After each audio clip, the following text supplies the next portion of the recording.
नमस्कार, आमचं स्वामी प्रवास या चॅनलमध्ये मी पूजा तुमचं मनापासून स्वागत करते। तर आपण आजच्या व्हिडिओमध्ये कर्माचा हिशोब याबद्दल थोडक्यात माहिती घेणार आहोत। एक दोन छोट्याशा कथा तुम्हाला सांगणार आहे, त्यावरून तुम्हाला कळेल की आपण काय करायला पाहिजे आणि काय नाही, कोणत्या चांगल्या सवयी किंवा चांगल्या गोष्टी आपण आपल्याला लावून घेतल्या पाहिजे याबद्दल थोडक्यात माहिती मी तुम्हाला अगदी थोडक्यात माहिती सांगणार आहे।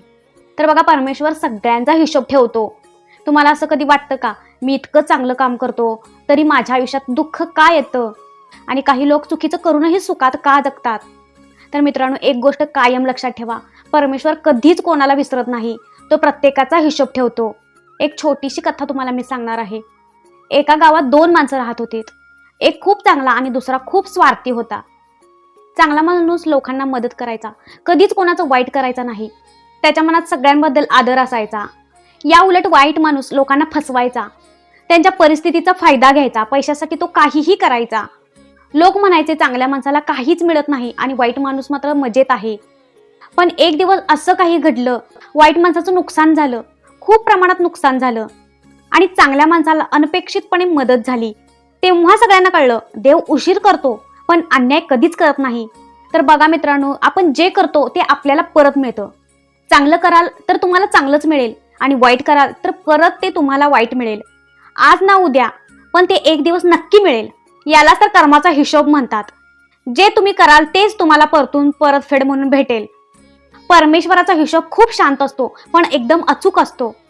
आता त्यापैकी तुम्हाला एक छोटीशी दुसरी कथा सांगणार आहे। एका आईने तिच्या मुलासाठी खूप कष्ट केले। गरीब परिस्थिती, आईची मेहनत, मुलाचा संघर्ष, पण मुलगा मोठा झाल्यावर आईला विसरला। त्या माऊलीने त्याच्यासाठी खूप कष्ट केलं होतं, स्वतः उपाशी राहून त्या मुलाला जेवू घातलं होतं, पण मुलगा मोठा झाल्यावर आईला विसरला। आई रडत होती पण काही बोलली नाही। काही वर्षांनी तो मुलगा खूप मोठ्या संकटात सापडला, पण त्याला कोणी मदत केली नाही। शेवटी त्याला आईची आठवण आली। त्याची त्या काळात कोणीही साथ दिली नाही। तो बरोबर असून सुद्धा त्यालाच चुकीचं ठरवलं जात होतं। आता त्याला अशा वेळी त्याच्या आईची आठवण आली। तेव्हा त्याला कळलं, आईचं ऋण आणि परमेश्वराचा हिशोब कधीच चुकत नाही। आणि म्हणूनच कधीच कोणाचं वाईट करू नका, कोणाला फसवू नका, कोणाला रडवू नका, कारण तुम्ही जे करता तेच तुमच्या आयुष्यात परत येतं। कधी कोणाचा आनंद बनवून बघा, तोच आनंद परतून तुमच्या आयुष्यात येईल। पण कधी दुःखाचं कारण बनू नका, कारण तेच दुःख परतून तुमच्या आयुष्यात येईल। म्हणून मित्रांनो, जीवनात काहीही झालं तरी विश्वास ठेवा, परमेश्वरावर विश्वास ठेवा। चुकीचं वागू नका, कारण हे सगळं कर्म परमेश्वर पाहत असतो। तो शांत आहे पण आंधळा नाही।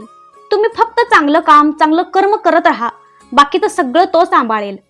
तुम्हाला आयुष्यात खरं सुख हवं आहे का, शांती हवी आहे का? मग एक गोष्ट लक्षात ठेवा, तुमचं आयुष्य तुमच्या कर्मावर चालतं। पण प्रश्न असा आहे, चांगले कर्म नेमके करायचे कसे? तर स्वामी म्हणतात, कोणाचं वाईट करू नका, सत्याने जगा, गरजूंना मदत करा। हे ऐकायला सोपं आहे पण खऱ्या आयुष्यात पाळणं खूप कठीण आहे। तर मित्रांनो, याच 3 गोष्टी तुमचं आयुष्य बदलू शकतात। एक गोष्ट नेहमी लक्षात ठेवा, चांगले कर्म कधीच वाया जात नाही आणि कर्माचं चक्र कधीच थांबत नाही। तर एक नियम तुम्ही नेहमी लक्षात ठेवा, रोज एक चांगलं काम करा, कोणालाही दुखवू नका, आई वडिलांचा आदर करा, खोटे बोलू नका। आणि तुम्ही हे सगळं केलात तर लक्षात ठेवा, मोठं काम करायची काहीच गरज नाही। छोट्या गोष्टीही मोठं बदल घडवतात। तर मित्रांनो, स्वामी समर्थांचा एक संदेश आहे, तर स्वामींचा एक आपल्याला संदेश आहे, आज तुम्ही जे करताय तेच उद्या तुमचं आयुष्य बनवणार आहे।